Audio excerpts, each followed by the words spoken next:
Moonlight stories by Athira എന്നുള്ള എൻ്റെ YouTube ചാനലിലേക്ക് ഏവർക്കും സ്വാഗതം. ഇന്ന് നമ്മൾ ഫസ്റ്റ് കണ്ട പിക്ചറിലെ പോലെ തന്നെ ഒരു ആമ്പൽ വസന്തം കാണാൻ പോവുകയാണ്. നിങ്ങൾക്ക് എല്ലാവർക്കും അറിയാവുന്ന നമ്മുടെ മലരിക്കൽ ആമ്പൽ വസന്തം, അതെ, കേരളത്തിൻ്റെ സ്വന്തം ടുലിപ്പ്. അപ്പോൾ ഏർലി മോർണിംഗ് തന്നെ ഞങ്ങളുടെ ഈ ഒരു ജേണി ഞങ്ങൾ സ്റ്റാർട്ട് ചെയ്തിട്ടുണ്ടായിരുന്നു. കാരണം രാവിലെ 10 മണിക്ക് മുന്നേ എത്തിയില്ല എന്നുണ്ടെങ്കിൽ ഈ ആമ്പലൊന്നും നമുക്ക് നന്നായിട്ട് കാണാൻ പറ്റില്ല. അപ്പോൾ അതുകൊണ്ടിട്ട് ഞങ്ങൾ ഏർലി മോർണിംഗ് സ്റ്റാർട്ട് ചെയ്തു ജേണി. നമ്മൾ പോകുന്ന വഴിക്ക് കുമരകം ടച്ച് ചെയ്തിട്ടാണ് പോകുന്നത്. അതുകൊണ്ടിട്ട് തന്നെ ആലപ്പുഴയുടെ ആ ഒരു തനത് ഭംഗിയും ബാക്ക് വാട്ടേഴ്സും, പിന്നെ അതുപോലെ തന്നെ ഒരുപാട് ഹൗസ് ബോട്ട്, ചെമന്തി കുഞ്ഞു കുഞ്ഞു തോട്ടങ്ങൾ, താമരത്തോട്ടങ്ങൾ, അങ്ങനെ ഒരുപാട് നിറയെ രണ്ട് വശങ്ങളിലായിട്ട് നെൽപ്പാടങ്ങൾ. അതിരാവിലെയുള്ള കാഴ്ചകളെന്ന് പറഞ്ഞിട്ടുണ്ടെങ്കിൽ അതിമനോഹരം തന്നെയാണ്. ശരിക്കും ഒരു പ്രകൃതി ഭംഗി ആസ്വദിക്കുന്നവർക്ക് ഏറ്റവും ബെസ്റ്റ് ഡെസ്റ്റിനേഷൻ തന്നെയാണ് മലരിക്കൽ എന്ന് പറയുന്നത്. എറണാകുളത്ത് നിന്ന് ഒരു വൈറ്റിൽ നിന്ന് എറൗണ്ട് ഒരു 1.5 hours ട്രാവലിംഗ് വരുന്നുള്ളൂ. രാവിലെയൊക്കെ ആണെന്നുണ്ടെങ്കിൽ അത്യാവശ്യം വലിയ ബ്ലോക്കൊന്നും ഇല്ലാതെ നമുക്ക് പോയിട്ട് വരാൻ പറ്റും. ശരിക്കും പറഞ്ഞിട്ടുണ്ടെങ്കിൽ കഴിഞ്ഞ വർഷവും ഞാൻ ഈ ഒരു മലരിക്കൽ പോയിട്ടുണ്ടായിരുന്നു. ഈ വർഷവും പോകാനുള്ള റീസൺ എനിക്ക് ശരിക്കും ആ ഒരു സ്ഥലത്തിനോട് തോന്നിയിട്ടുള്ള ഒരു ഇഷ്ടം തന്നെയായിരുന്നു. കുഞ്ഞിലേ മുതലേ ഒരു പൂക്കളോടും പുഴകളോടും ഒക്കെ ഒരു ഭംഗി ആസ്വദിക്കാനുള്ളൊരു ഇഷ്ടം എൻ്റെ ഉള്ളിലുണ്ടായിരുന്നു. അപ്പോൾ അതുകൊണ്ടിട്ട് തന്നെയാണ് ഈ വർഷവും പോകാനുള്ള റീസൺ.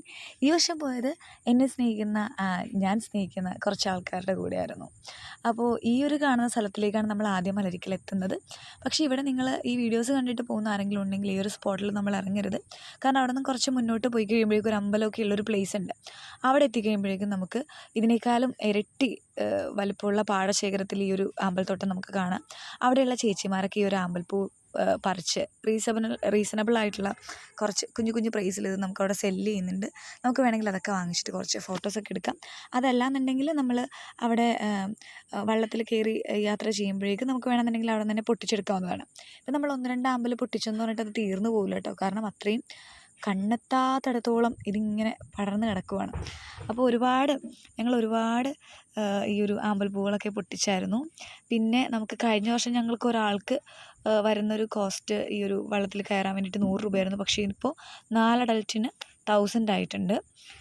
ഒരുപാട് ദൂരം ഞങ്ങൾ സഞ്ചരിച്ചു. അറൗണ്ട് ഒരു 2.5 hours നമ്മൾ ഈ ഒരു പാടശേഖരത്തിലൂടെ ഈ ഒരു വെള്ളത്തിൽ യാത്ര ചെയ്യുകയുണ്ടായി. അപ്പോൾ ശരിക്കും ഭയങ്കരമായിട്ട് എൻജോയ് ചെയ്തു. വളരെ ബ്യൂട്ടിഫുൾ ആയിരുന്നു. ഞാൻ വിചാരിച്ചു വെതർ കണ്ടീഷനൊക്കെ നോക്കിക്കഴിഞ്ഞപ്പോഴേക്കും നല്ല മഴ പെയ്യുന്നു. പക്ഷേ മഴയൊന്നും കിട്ടിയില്ല. ആദ്യത്തെ കുറച്ച് ചെറിയ മഴ മാത്രമേ കിട്ടിയുള്ളൂ. അപ്പോൾ ഇത്രയേ ഉള്ളൂ ഇന്നത്തെ എൻ്റെ വീഡിയോ. നിങ്ങൾക്ക് ഇഷ്ടപ്പെടുകയാണെന്നുണ്ടെങ്കിൽ ലൈക്ക് ചെയ്യുക, അഭിപ്രായങ്ങൾ കമൻറ്റ് ചെയ്യുക. ഇനിയും ബെറ്റർ ആയിട്ടുള്ള നല്ല നല്ല വീഡിയോസായിട്ട് അപ്കമിങ് ഡേയ്സിൽ ഞാൻ വരുന്നതായിരിക്കും. Okay, take care.